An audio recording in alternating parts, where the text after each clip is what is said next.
ఈ యూట్యూబ్ శ్రోతలకు అభినందనలు తెలియపరుస్తూ భగవద్గీత ప్రవచనములు ధారావాహిక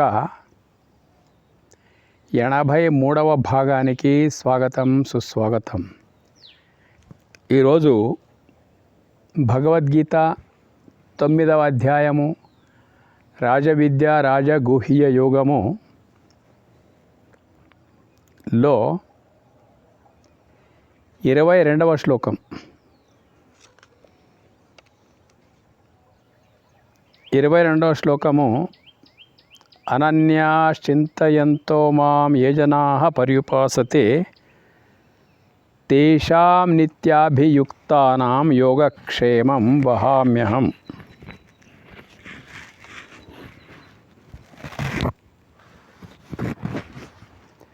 యోగక్షేమం వహామ్యహం.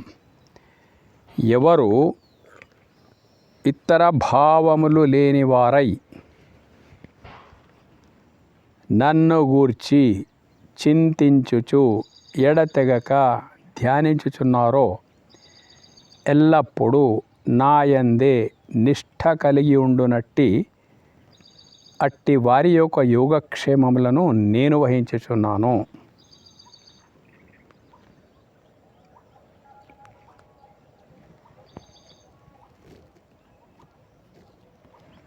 భగవద్గీత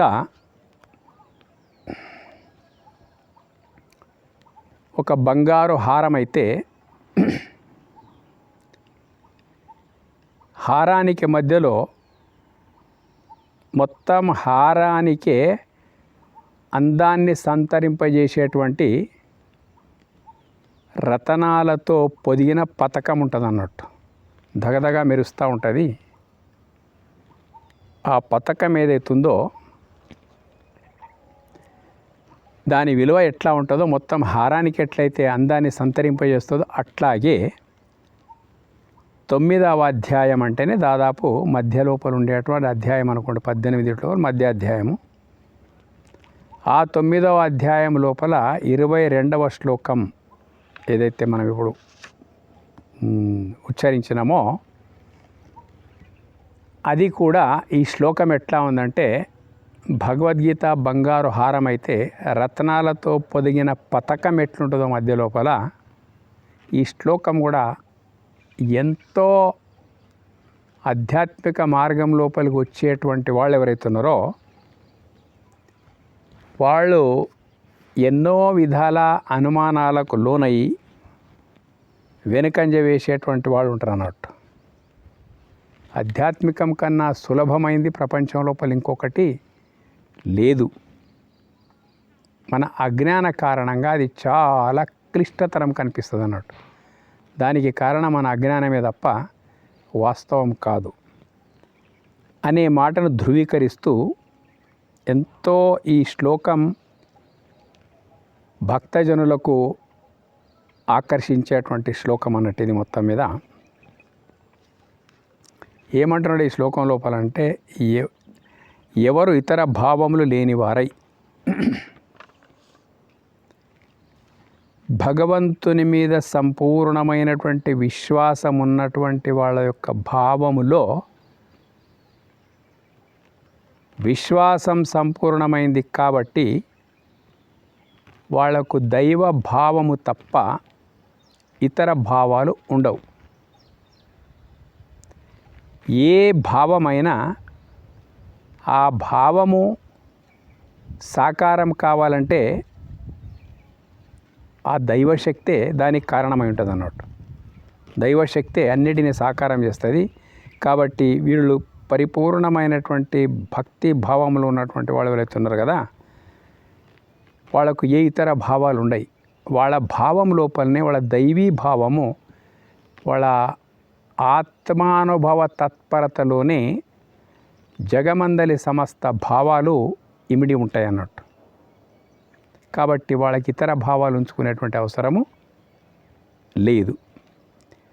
నన్ను గూర్చి చింతించి చూడేదాకా ధ్యానించున్నారో, మనిషి యొక్క చింతన ఎప్పుడు కూడా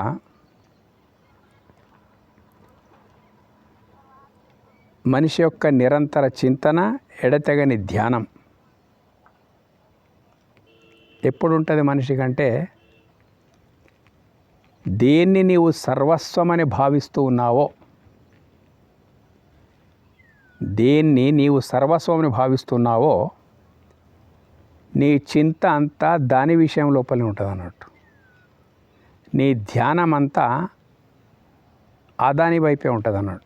ఇది మనసు యొక్క సహజాత లక్షణం, అంటే స్వాభావిక లక్షణం.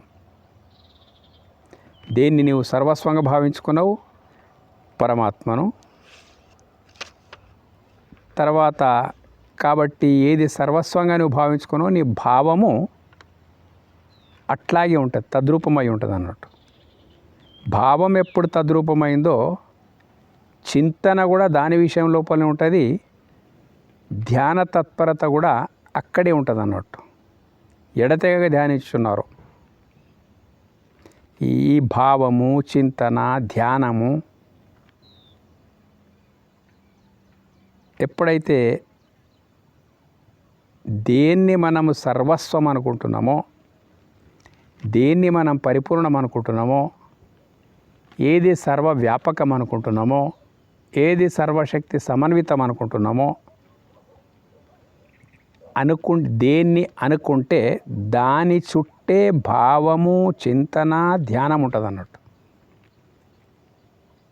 ఉదాహరణకి ప్రాపంచిక ఉదాహరణలు తీసుకుంటే మనము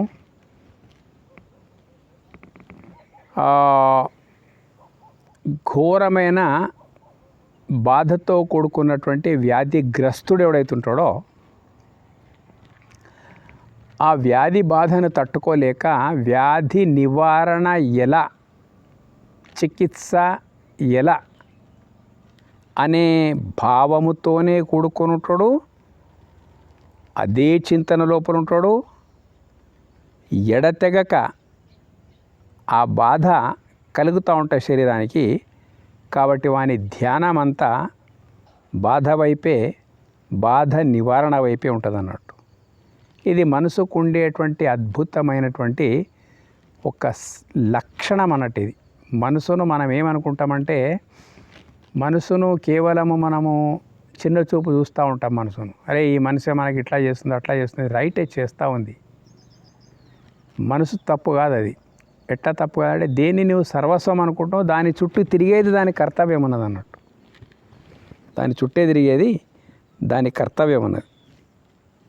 ఎట్లా అయితే సెక్యూరిటీ గార్డ్స్ ఉంటారు, సెక్యూరిటీ ఆఫీసర్స్ ఉంటారు, మొత్తం మీద మంత్రులు కానీ, ప్రధానమంత్రులు కానీ, ఇంకా గొప్ప గొప్ప వాళ్ళు ఎవరే కానీ వస్తూ ఉన్నారంటే, గవర్నర్లు కానీ ఇట్లా వస్తూ ఉన్నారంటే సెక్యూరిటీ ఆఫీసర్స్ యొక్క కర్తవ్యం ఏముంటుంది? వాళ్ళ భావమంతా రక్షణ వైపే, వాళ్ళ చింతన అంతా ఎక్కడ కూడా శాంతి భద్రతలకు భంగం వాటిల్లకూడదనేటువంటి చింతనే ఉంటుంది. ఈ రెండునంత మాత్రాన కాదు, తదేకాగ్ర నిష్టతోని ధ్యానమంతా దాని వైపే పెట్టి ఆ ప్రోగ్రాం అయిపోయేంత వరకు ఇంకొక దిక్కు వాళ్ళ ధ్యాస ఉండదు. 2, ఒక వ్యక్తి ప్రతిష్టాత్మకమైనటువంటి స్థానం లోపల, ఎన్నికల బరి లోపల ఉన్నాడు. ప్రతిష్టాత్మకమైనటువంటి స్థానం. ఆ బరి లోపల ఉన్నటువంటి వాడు సర్వస్వము నేను గెలవాలనేటువంటి భావం నుంచే నిలబడ్డాడు. జీవితం యొక్క పరమ లక్ష్యం అనుకున్నాడు, ఎలాగూ సాధించి తీరాలనుకున్నాడు. ఎన్నికల ప్రకటన వెలువడ్డ తర్వాత ఆ సర్వస్వమని భావించుకున్నాడు, రాజకీయ పదవిని సర్వస్వమని భావించుకున్నాడు. ఎవరి మానసిక స్థాయి ఎంత ఉంటుందో, ఎవరి మానసిక స్థాయి ఏది ఉంటుందో ఆ మానసిక స్థాయి ప్రకారంగానే ఆయా వ్యక్తి ఆయా దాన్ని సర్వస్వంగా స్వీకరిస్తాడు. అది సర్వస్వం కాదు, అవును, పక్కకు పెడదాం, కానీ స్వీకరించేది పక్క. ఆ ఎన్నికలు అయ్యేంత వరకు, ఎన్నికలు ప్రకటింపబడ్డ నుంచి ఎన్నికలు అయ్యేంత వరకు ప్రతిష్టాత్మకమైనటువంటి పరిస్థితుల్లోప నిలబడ్డ ఆ అభ్యర్థి ఎవరైతే ఉంటారో అతడి భావము గెలుపు, అతడి చింతన గెలుపు కొరకు, ఆ సాధన కొరకు నిరంతరం ఎడతెగక దాని విషయమే ధ్యానిస్తూ ఉంటాడు. ఇది మనకు వ్యవహారికంగా కనిపిస్తున్నటువంటి సత్యం. అయితే ఎందుకున్నదంటే మనసుకు అలాంటి స్వభావం ఉన్నది. ఏం పట్టిస్తావో నీ ఇష్టం, పట్టించిన దాన్ని గట్టిగా పట్టుకునేది దాని స్వభావం. ఇది మనసు యొక్క లెక్క. అందుకొరకే 6వ అధ్యాయం లోపల ఉద్ధరేది ఆత్మానం ఆత్మానం అవసాదయేత్ అని అన్నాడు అన్నట్టు. నీ మనసును నీవే ఉద్ధరించుకో అంటే ఈ 3 తద్భావము, తత్ చింతన, తత్ ధ్యానం. ఏది నీవు సర్వస్వమని పట్టుకొని కూర్చున్నావో దాని చుట్టుముట్టు ఈ 3 తిరుగుతూ ఉంటాయి అన్నట్టు. మనసంతా వీటి లోపలనే విహరిస్తూ ఉంటాయి మొత్తం మీద. ఇది మనసుకు ఉండేటువంటి శాపము అనుకోండి, వరము అనుకోండి. శాపం ఎప్పుడైంది?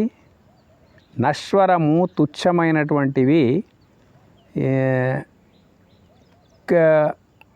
క్షీణించేటువంటి ఏదో ఈ యొక్క నీటి మీది గీతల లాంటి విషయ భోగ భాగ్యాలు ఏవైతున్నాయి కదా, ఇవి నశ్వరమైనటువంటి పట్టుకుంటా ఉన్నాడు. శాశ్వతమైనటువంటిది ఒకటి ఉన్నది. ఏంటిది అది? అదే పరమాత్మ, సర్వవ్యాపకము, సర్వశక్తి సమన్వితము, పరిపూర్ణము, సర్వజ్ఞత్వము. ఎక్కడ పడితే అక్కడ ఉన్నదంతా ఆ పరమాత్మ వైభవమే, పరమాత్మ సత్తాయే అంటున్నటువంటి నాలో నేనైనటువంటిది విరాట్ విశ్వమంతటా శక్తిగా ఉన్నటువంటిది ఆ పరమాత్మయే అనేటువంటి గురుకృప ద్వారా, శాస్త్రకృప ద్వారా, దైవకృప ద్వారా ఈ భావం ఎప్పుడైతే నెలకొంటుందో మనిషి లోపల, అప్పుడు ఎల్లప్పుడూ నాయందే నిష్ఠ కలిగి ఉండినట్టు. ఏది సర్వస్వం అనుకుంటే అదే వాని నిష్ఠగా మారిపోతుంది అన్నట్టు. నిష్ఠ కలిగినటువంటి వారి యొక్క యోగక్షేమములను నేను వహించుచున్నాను. ఒకవేళ ప్రపంచంలో ఉన్నటువంటి ఏదైతే విషయాల వైపు ఇంతమంది ఉద్ధరించినటువంటి విషయాల వైపు ఉన్నప్పుడు అక్కడే ఎట్లయితుంటుందో అన్నిటికంటే సర్వస్వరూపమైనటువంటి పరమాత్మని వైపు నీ దృష్టి మరలిందంటే ఈ దైవ భావన, దైవ చింతన, దైవ ధ్యానం అన్నీ ఒక్క దగ్గర వేస్తే దాని పేరు నిష్ఠ. నిష్ఠ అంటాను అన్నట్టు. నిష్ఠ కలిగి ఉండునట్టి అటువంటి దైవీ నిష్ఠ ఎవరైతే కలిగి ఉంటారో, నిష్ఠ అంటే సర్వమిగా అంతా నాలో అంతా నీవే, అంతా నీదే. ఇది అక్షర సత్యం. కొంచెం వివేకం లోపలికి వెళ్ళిపోతే అంతా నీవే, అంతా నీదే అని అనవలసి వస్తుంది మనకి. ఎందుకంటే నాదంటూ ఏమీ లేదు. నాదని దేన్ని పట్టుకున్నా అది నా నుండి దూరం కావచ్చు, లేక పట్టుకున్న నేనే దూరం కావచ్చు దాని నుంచి. కాబట్టి నాది అంటూ ఏమీ ప్రపంచం లోపల లేదు. అంతా నీవే, అంతా నీదే అనేది అక్షర సత్యం. ఇది దృఢమైన తర్వాత దైవీ భావం అనేటువంటిది కలిగి అనగనగరాగమతి శైలుజున నిష్ఠగా మారిపోతుంది. నిష్ఠ అంటే నిష్ఠ ఎట్లుంటుందంటే మీకు ఒక మాట. ఒక వ్యక్తి, చదువుకున్న వ్యక్తి గ్రూప్ 1కు ప్రిపేర్ అయ్యిండు. అంటే ఐపీఎస్, ఐఏఎస్కు సంబంధించినటువంటి సివిల్స్ ఏవైతే ఉంటాయి కదా, ఆ సివిల్స్కు ప్రిపేర్ అయిపోయాడు. సామాన్య కుటుంబంలో పుట్టినటువంటి వ్యక్తే, కానీ తెలివితేటలుండి తన వంతు ప్రయత్నంగా సివిల్స్ ఎగ్జామ్స్ రాసేసిండు అన్నట్టు. తన వంతు ప్రయత్నంగా రాసిండే తప్ప వస్తుందనే విశ్వాసంతో కాదు. రావచ్చు రాకపోవచ్చు, చాలా హెవీ కాంపిటీషన్ ఉంటుంది. కానీ అదృష్టవశాత్తు సివిల్స్లో ఆయన ర్యాంకర్గా బయటకు వచ్చాడు అన్నట్టు. పాస్ కావడమే కాదు, ర్యాంకర్గా బయటకు వచ్చాడు. ఇమీడియట్ పోస్టింగ్ అయింది. మధ్యతరగతి సామాన్య కుటుంబంలో వచ్చినటువంటి వ్యక్తి. ఆ జీవితమంతా చదివి అహోరాత్రులు శ్రమించి తపించి డిగ్రీ పాస్ అయిన తర్వాత సివిల్స్ లోపలికి వెళ్ళిపోయి అక్కడ కూడా ర్యాంకర్గా పాస్ కావడం, సడన్గా ఉద్యోగం చేతికి రావడం అవుతుందో వచ్చేసింది. డైరెక్ట్ మొట్టమొదలు డిఎస్పీగా వచ్చి తర్వాత ఎస్పీగా మారిపోయాడు అనుకుందాం జరిసేపటికి. అయితే ఇంత తపస్సు చేసి ఇంత కష్టపడి పొందినటువంటి డిగ్రీ ఏదైతుందో దీని ద్వారా నాకు వచ్చినటువంటి పెద్ద ఉద్యోగం ఏదైతుందో నాది ఎంత సౌభాగ్యం అని అనుకుంటాడు అన్నట్టు. అనుకోవడమే కాదు, ఒక సామాన్యమైనటువంటి వ్యక్తి ఉన్నత పదవులు డిస్టిక్ అంటే సూపరింటెండెంట్ ఆఫ్ డిస్టిక్కే సూపరింటెండెంట్ ఆఫ్ పోలీస్ అయిపోయాడు అన్నట్టు. జిల్లా బాధ్యత లా అండ్ ఆర్డర్ ఎంత ఉంటుంది అతడికి, బాధ్యత ఎంత ఉంటుందో అధికారం కూడా అంతే ఉంటుంది అన్నట్టు. ఒకవైపు బాధ్యత, ఇంకొక వైపు అధికార వైభవం. ఈ రెండు లభించిన తర్వాత ఆ వ్యక్తి పడుకున్నప్పటి నుంచి, అంటే నిద్ర మేలుకైనప్పటి నుంచి మళ్ళీ పడుకునేంత వరకు ఆ విద్యుక్త ధర్మము ఎడ ఉండేటువంటి ఏదైతే బంధం ఉన్నదో అదే అతడి కొరకు నిష్ఠ. మాట్లాడినా అదే హోదా లోపల మాట్లాడతాడు. మాట్లాడే ముందు నేను ఎవరితో ఎక్కడ మాట్లాడినా తన హోదా మొదలు గుర్తు చేసుకుంటాడు అన్నట్టు. హోదాకు దిగజార్చకుండా ఏమేం జాగ్రత్తలు పాటించాలో అవి పాటిస్తూ ఉంటాడు. ఎక్కడైనా దిగాలే పోవాలి అని అనుకున్నప్పుడు ఆ రకమైనటువంటి హుందాతనంతోనే రావడము పోవడం అని జరుగుతూ ఉంటాయి అన్నట్టు. ఎవరిని కలిసినా ఆ హుందాతనమే ఉంటుంది, అదే నిష్ఠగా మారిపోతుంది అన్నట్టు. ఇవన్నీ లౌకికమైన ఉదాహరణలు. ఇక్కడ ఎల్లప్పుడూ నాయందే నిష్ఠ, ఇటువంటి నిష్ఠ ఇంతవరకు చెప్పినట్టు అనేక ఉదాహరణల ద్వారా నిష్ఠ ఏదైతున్నది కదా ఆటోమేటిక్ నిష్ఠగా మారిపోతుంది. దేనికి నీవు సర్వస్వం అనుకుంటున్నావో, పక్కా ఏది సర్వస్వం అనుకుంటున్నావో, దేన్ని మించింది ఇంకొకటి లేదని నువ్వు అనుకుంటున్నావో ఆటోమేటిక్గా అనుకోకుండా ఆ నీ ధారణ, ఆ నిరంతర చింతననే నిష్ఠగా మారిపోతుంది అన్నట్టు. భక్తి మార్గం కూడా అంతే. సర్వవ్యాపకుడు, సమన్వితుడు, సర్వజ్ఞుడు, పరిపూర్ణుడైనటువంటి పరమాత్మ, నాలో నేనే విశ్వమంతా శక్తిగా ప్రకాశిస్తున్నటువంటి పరమాత్మనికి ఇతరంగా ఏముంటుందని ఇంకా ఏం భావిస్తావు మొత్తం మీద? ఏది ఉన్నా, ఏది అయినా, ఏది కాకున్నా, ఏది పోయినా అంతా పరమాత్మని యొక్క లీలా విశేషమైనటువంటి జ్ఞానము, దృఢత్వం ఏదైతే ఉన్నదో నీకు గురుకృప, శాస్త్రకృప, దైవకృప ద్వారా ఇటువంటి స్థితి సంభవించడానికి అవకాశం ఉన్నదన్నట్టు. అటువంటి నిష్ఠ లోపల నీవు ఉంటే, అన్య చింతలు లేకుండా, అనన్యాశ్చింత ఏ చింతలు లేకుండా నీ ఉంటే, ఏ చింతలు లేకుండా నీ ఉంటే ఆటోమేటిక్గా దైవ చింతన లోపల ఉన్నట్టే లెక్క. ఇక ఏ భావం లోపల నువ్వు లేకుండా ఉంటే, నిర్భావమైనట్టుంటే ఆటోమేటిక్ నువ్వు పరమాత్మ లోపల ఉన్నట్టే లెక్క. ఏ ధ్యానము లేకుండా ధ్యానాతీత స్థితి లోపల నువ్వు కూర్చుంటే పరమాత్మని ధ్యానం లోపల ఉన్నట్టనే. ఎప్పుడు సాధ్యమవుతుంది ఇది? బాగా జ్ఞానం పరిపూర్ణమైన తర్వాత ఇదే నీకు నిష్ఠగా మారిపోతుంది. ఇది నువ్వు చేసుకున్నావు అనుకో, దీని కొరకు ఎప్పుడూ దైవ చింతన లోపలనే, దైవ మార్గం లోపలనే ఆలోచన, చింతన, భావం అనే అయిపోయినా అనుకో. అప్పుడు మళ్ళీ బ్రతికెట్లా అనే ప్రశ్న. ఇదే సాధక లోకానికి, భక్తులకు అందరికీ కూడా అద్భుతమైన అమోఘమైనటువంటి రహస్య సూత్రం ఇది. అందుకే రాజవిద్య రాజగుహ్యం అన్నాడు.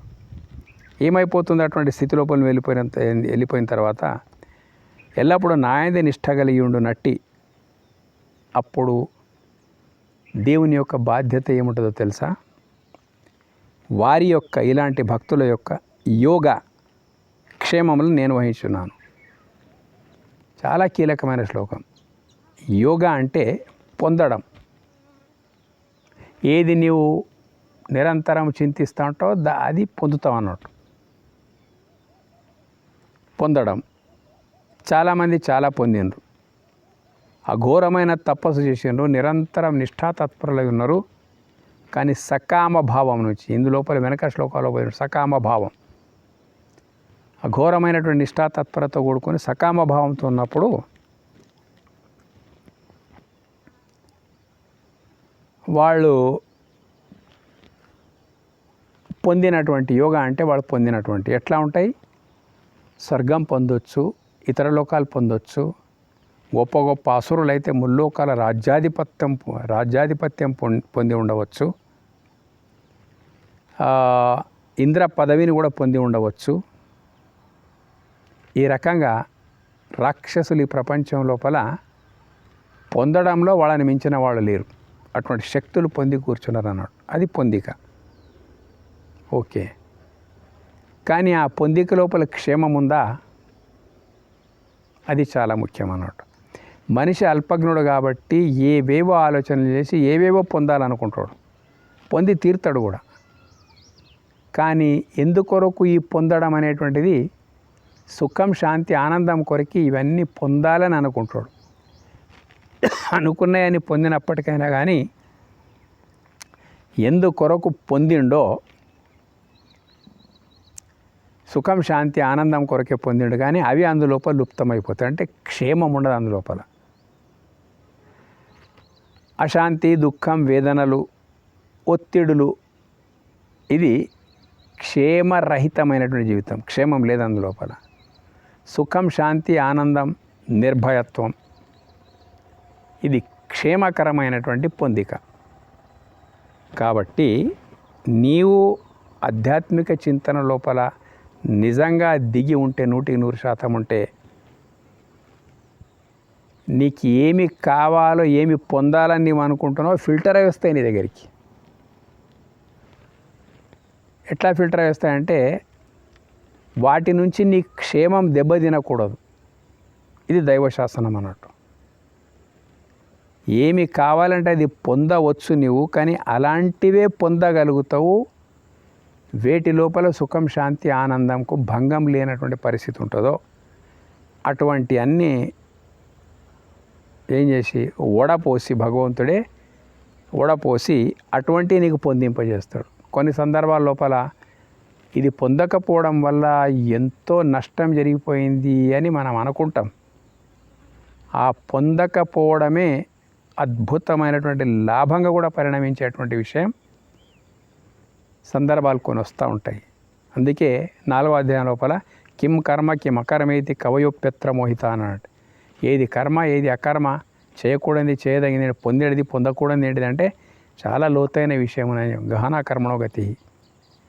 కాబట్టి నిష్ఠాతత్పరుడు, బ్రహ్మనిష్ఠాతత్పరుడైనటువంటి వాని యొక్క బాధ్యత ఆ భగవంతుని వైపే, భగవంతుని పైన ఉంటుంది అన్నట్టు. కాబట్టి యోగా ఏం కావాలన్నది నీకు పొందింపజేయడము, క్షేమ అంటే వాటి నుంచి నీకు క్షేమము మాత్రమే సమకూరే విధంగా ఆ రకంగా వడపోత పోసినటువంటి పరిస్థితి లోపల నీకు భగవత్ ప్రసాదాలు ఉంటాయి.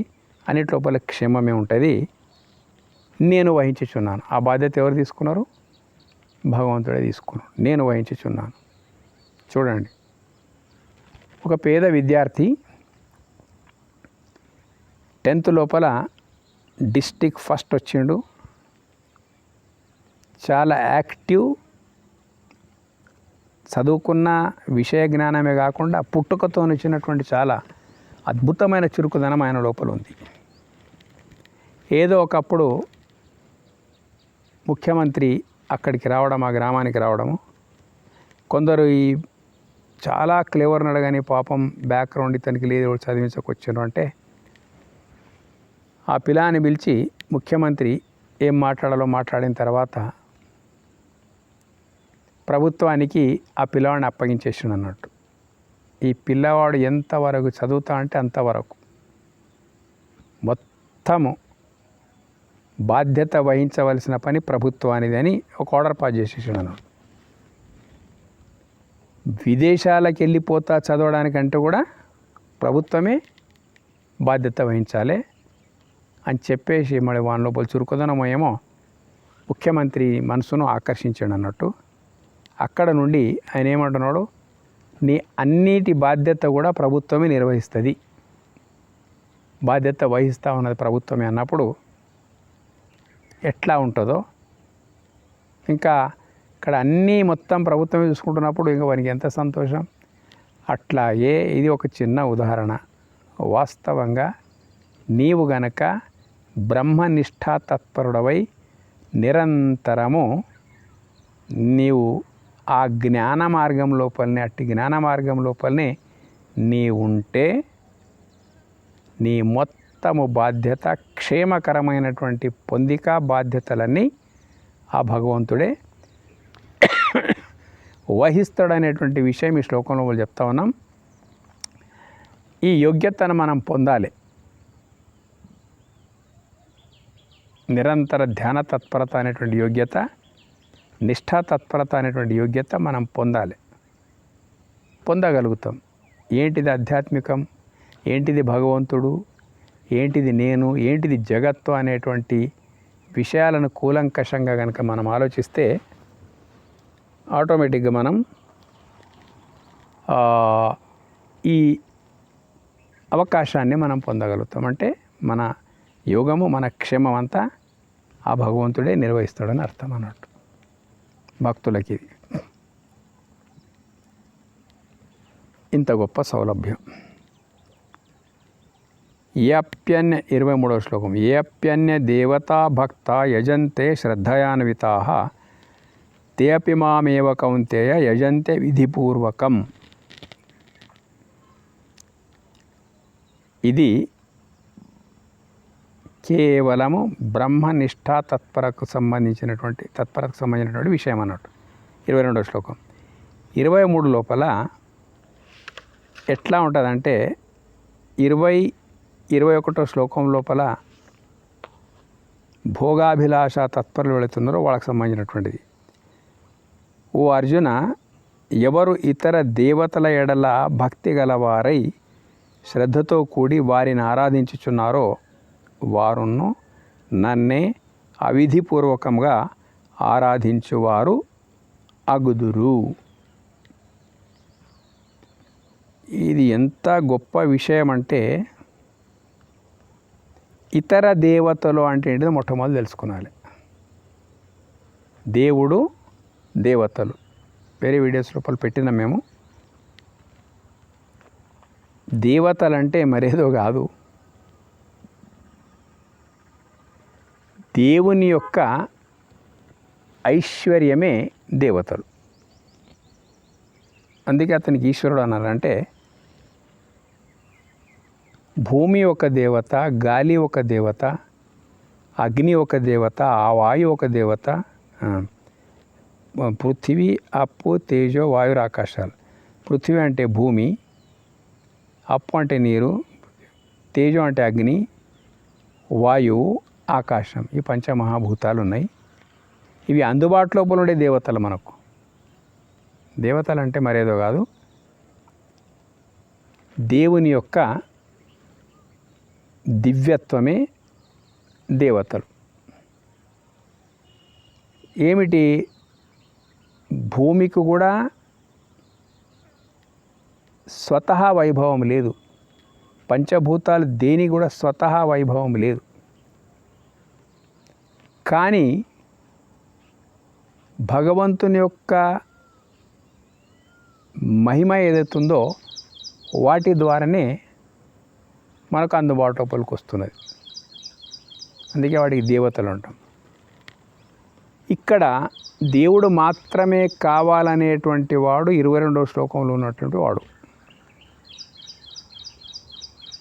దేవతలు అంటే దేవుని యొక్క దివ్య శక్తులు ఏవైతున్నాయి కదా, ఆ శక్తులే విరాట్ విశ్వం లోపల వ్యాపించి ఉన్నటువంటి సూర్య చంద్ర నక్షత్ర పృథ్వీ తేజ వాయుర ఆకాశాలు ఇవన్నీ కూడా దేవుని యొక్క దివ్యత్వ కేంద్రకాలే. బహిర్ముఖ దృష్టి నుంచి చూడండి, ఇందులో ఇవి దేవతలంటే దివ్యత్వం ఎట్లా ఉంది. ఈరోజు గాలి నుంచి విద్యుత్ తయారవుతున్నది, ఎన్నెన్నో తయారైపోతున్నాయి. భూమి నుంచి అద్భుతమైనటువంటి శక్తులు భూమి లోపల ఉన్నాయి, నీటి లోపల ఉన్నాయి, అగ్ని లోపల ఉన్నాయి. అన్ని గొప్ప గొప్ప శక్తుల యొక్క సమాహారమే ఏదైతే విశ్వం ఉన్నదో దేవతలు అంటే దివ్యత్వపు కేంద్రకాలు. దేవునికి దేవతలకు భేదం పెట్టి దేవుణ్ణి విస్మరించి దేవతలను అనుసరించేటువంటి వాళ్ళకి ఇది ఒక చురక. ఏ దివ్యత్వాన్ని, ఏ దివ్య శక్తిని నీవు పొందాలని శక్తిపాతం లోపలికి వెళ్ళిపోయి ఆ దివ్యత్వాన్ని ఉపాసిస్తావో అది నీకు సిద్ధిస్తుంది అన్నట్టు. ఇప్పుడు ఉదాహరణకు మహాభారతం రామాయణం తీసుకుంటే వాయువ్యాస్త్రం, వారుణాస్త్రం ఇటువంటి అస్త్రాలు ఏవైతున్నాయి కదా, అగ్ని అస్త్రం, ఎట్లా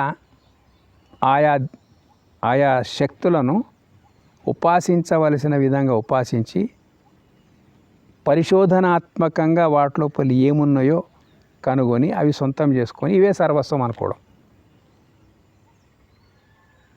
ఇది దేవతోపాసకుల యొక్క పని. ఉదాహరణకి అర్జునుడు కృష్ణుని సూచన మేరకు పాశుపతాస్త్రం కొరకు ప్రయత్నం చేసిండు. ఆ శివుని గురించి తప్పించి తపస్సు చేస్తే శివుడు శివశక్తి ప్రతీకగా పాశుపతాస్త్రం ఇస్తాడు. అయిపోయింది కదా. కానీ అక్కడ అది పని చేయలేదు, పరిమిత శక్తి అయిపోయింది. ఆ శక్తికి మళ్ళా పూర్ణ జ్ఞానం తోడైనప్పుడు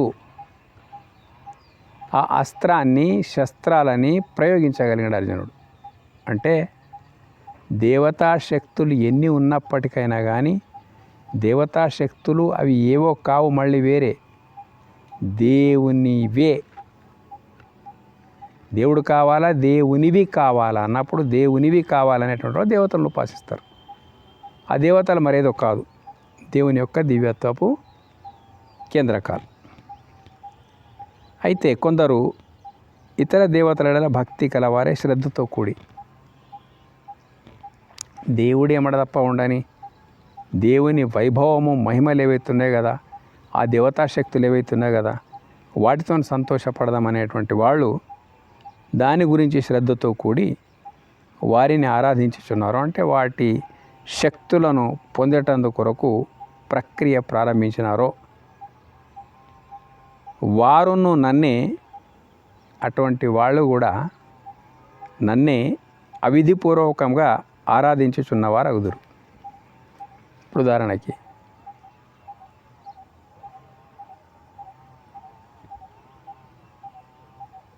తులసి ఆకును మనం పూజిస్తూ ఉన్నాం,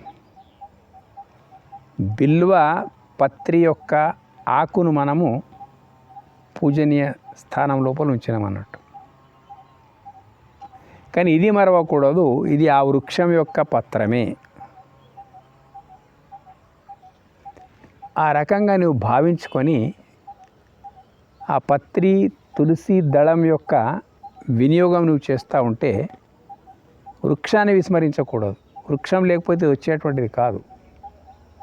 మధురమైనటువంటి ఫలాన్ని తినేటప్పుడు ఏ చెట్టుకు కాసిన ఫలం అనేటువంటిది విస్మరించకూడదు. మనం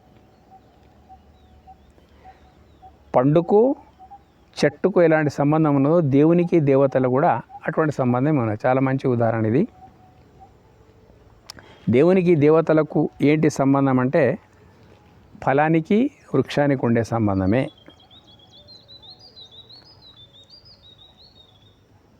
ఫలాన్ని కాదని వృక్షాన్ని ఊహించలేము, వృక్షాన్ని కాదని ఫలాన్ని ఊహించలేము. ఎటువంటి సంబంధం ఉందో దేవునికి దేవతలకు అటువంటి సంబంధమే ఉన్నదన్నట్టు. దేవుడు ఒక వృక్షం అయితే దేవతలు అనేటువంటి వాటి యొక్క ఫలాలు. సూర్యుడు ఒకడైతే అనేక కిరణాలు ఉన్నాయి. ఏ కిరణమైనా సూర్యకిరణమే అంటాం అన్నట్టు. కిరణాలని పేరున్నప్పటికైనా కానీ సూర్యునికి వేరేగా ఊహించడానికి వీల్లేదు. దేవతలు కూడా కోటాన కోట్ల దివ్యత్వంతో కూడుకున్న పేర్లు ఎన్ని ఉన్నప్పటికైనా కానీ దేవునికి ఇతరంగా వాటిని భావించడానికి వీల్లేదు. ఇతరంగా భావించిన అనుకో దేవుని యొక్క తత్వాన్ని భంగపరిచినట్టు లెక్క. కాబట్టి ఒకవేళ ఈ జ్ఞానం లేకుండా పండుకు చెట్టుకుండేటువంటి అనుబంధం ఏదైతే ఉన్నదో అది తెలియకుండా కేవలము పండునే ఎవరైతే పండు ద్వారా ఎవరు ఆకర్షింపబడుతున్నారో ఇండైరెక్ట్ ఆ చెట్టును కూడా వాళ్ళు కాదన్నా కానీ ఆ చెట్టు ఫలమే. కాబట్టి ఏ వర్ణన నీది ఉంటుందో ఆ పండును తిన్న తర్వాత పండు విషయంలో ఏ వర్ణన నీది ఉంటుందో ఆటోమేటిక్ బుద్ధిమంతుని దృష్టి లోపల జ్ఞాని దృష్టి లోపల ఆ వర్ణన ఆ చెట్టుకే, ఆ వృక్షానికి ఆ వర్ణన. ఇది చెప్పవలసిన అవసరం లేదు. అట్లాగే ఈ ప్రాపంచిక వైభవాల ద్వారా ఆకర్షితుడైనటువంటి వ్యక్తి ఎవరైతే ఉన్నారో ఆ వ్యక్తి దేవుని విషయము తెలియకున్నా దేవతల వెనక పడ్డప్పుడు దివ్య భోగాల వెనక పడ్డప్పుడు నీ తెలివితో సంబంధం లేదు. పండు తింటున్నప్పుడు నువ్వు చెట్టుతో సంబంధం పెట్టుకున్నట్టే లెక్క. తెలియకుంటే నీ తెలివితో దానికి సంబంధం లేదు. ఈ పండు ఆ చెట్టుదే. ఎట్లాగో అట్లాగే అవిధిపూర్వకంగా అంటే వాళ్లకు తెలియకున్నా వాళ్ళంతా నన్ను వదిలి ఇంకా ఏదో అనుకుంటున్నా కానీ ఉన్నదంతా నాదే అని తెలుసుకోకపోవడం ఒకటే పొరపాటు తప్ప వాస్తవంగా నాది కానిది ప్రపంచం లోపల ఏది లేదు. కాబట్టి ఇది నాది అని తెలియనటువంటి వాడు దాన్ని పట్టుకున్నా కానీ అది నాదే. ఏది నాదో అది నాదే. అట్లాగే వాడు ఈ జ్ఞానం లేక క్రమం తప్పి అంటే నన్నే అవిధిపూర్వకంగా విధి తెలియకుండా అతనటువంటి వాడు ఆరాధిస్తున్నాడు. ఎవడు ఏం ఆరాధించినప్పటికైనా కానీ పరోక్షంగా నేను లేనిది ఏమీ లేదు కాబట్టి నేను లేనిది ఏమీ లేదు కాబట్టి ఎవడు దేన్ని ఆశ్రయించినా పరోక్షంగా వాడు నన్ను ఆశ్రయించినట్టు లెక్క అనేది ఈ శ్లోకం అన్నట్టు. ఎందుకప్ప అనే మాటకు వస్తే